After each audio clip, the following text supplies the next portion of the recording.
Thinking of starting a business, but you're on the fence of actually making the decision and pulling the trigger? Well, these are 3 things that I have learned in business that will hopefully help you make that decision. Before we kick it off, I would love your support if you're new here by subscribing and leaving a comment below. So for that first thing that I've learned, it is don't be afraid of it not being perfect. What do I mean by that? I mean that if you wait until it's 100% and you constantly make these changes or adaptations or variations of whatever it is, whether it's a product or a service, you will push that launch date or you'll push that release date further and further down the road.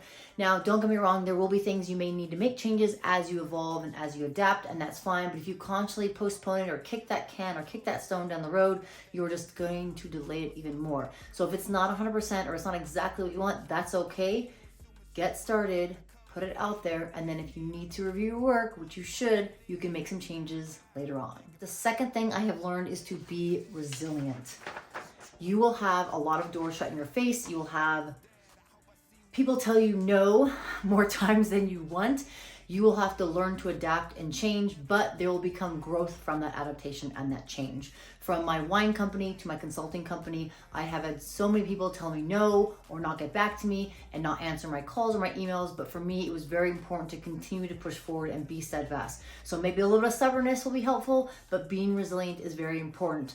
Learn from the no's, learn from the doors that are shut in your face. Know that there will be some change and adaptation, but that will help you grow and become a better individual. Also help you with your business, your program, your service, whatever it is that you're offering. Before we get to that third tip, make sure you guys subscribe and turn on the notifications bell. The third and final thing that I learned in business is to be innovative and disruptive. What does this mean? Think outside the box, be different. What is it about you, your brand, your company, your product, your service that is going to distinguish yourself away from other people? For example, my wine company, my whole message is work hard, wind down. I'm blending fitness and wine. No pun intended, but it works out. Instead of launching at a traditional wine shop or wine tasting facility and having that, I decided to launch at the CrossFit Games, putting myself in a different environment, showcasing that you too can work hard and wind down. Fitness first and then wine after.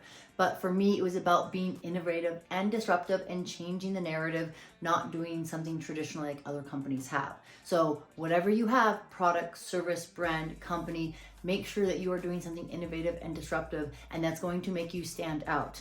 Find something that's unique to yourself, put that pillar down and stand on that pillar. I hope you guys enjoyed this video. If you did, leave a comment below. I'll be sharing more videos like this, so stay tuned.